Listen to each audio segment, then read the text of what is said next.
Following our exploration of pillow designs, we found ourselves searching for other types of durable goods that we could apply those skills and techniques to, which got us interested in learning how to make handbags. Now, we've never done this before, so we initially started small by making a pouch that can be used as a clutch. This way we can get some basics down, like creating an easy pattern, sewing a zipper, and adding a liner with a small pocket. After some trial and error, we got this cute pouch created. Not bad.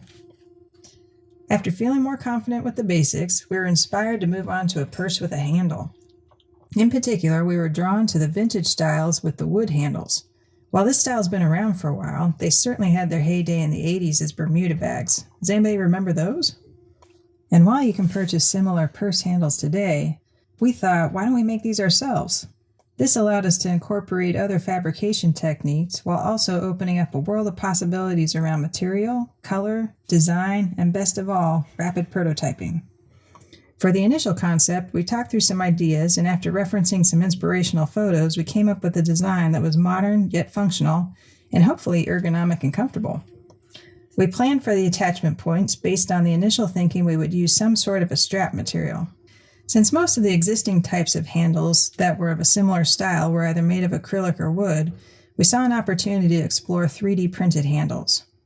This not only let us explore different handle shapes, colors, and sizes, but we could also incorporate embedded magnets to serve as a closure method in the handle itself. Because by embedding the magnets, this would lend to a more durable design for such a heavily used component of the purse. And because we decided to do 3D printing, we had some custom designed purse handles in our hands within a couple of days. Talk about rapid prototyping. Once we got an initial bag design down to try, we stitched it up, added the handles, and was able to take it out on a test run. This helped us quickly learn what was working and what areas we wanted to explore further.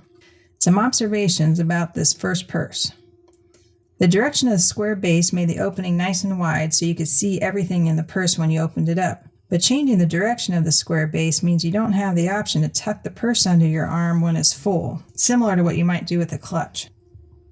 The reused denim, which is from an old pair of jeans, is not only a sustainable choice, but it also makes the bag feel less formal. And the sashiko style stitching to patch the hole adds a nice pattern to the purse. The purse handle size is great for this size of a purse, and we like the color option. However, we realized that the handle opening was not wide enough to slip your wrist through, which would be important if you need two hands for any reason. Embedded magnets in the purse handle improves the durability of the design, ensuring the magnets never fall out. They also help the bag stay closed even when you set it down. However, the particular magnets we use may be too strong because it's resulting in pinched fingers when you close it. Adding an additional magnet closure on the inside of the bag itself means the contents of this bag are not going to spill out whatsoever. But we didn't use an interfacing inside the bag, which may have made this bag a little too shapeless. All in all, it was pretty amazing that within the course of a week, you can go from concept to finished product for both a bag design and custom purse handles. After talking the learnings through, we're going to make a second iteration of the purse handles. And of course, inspiration has struck on another bag design, so that part may change up when we make our second purse. Be sure to check back on this channel because we'll post another video as soon as we have the second purse made.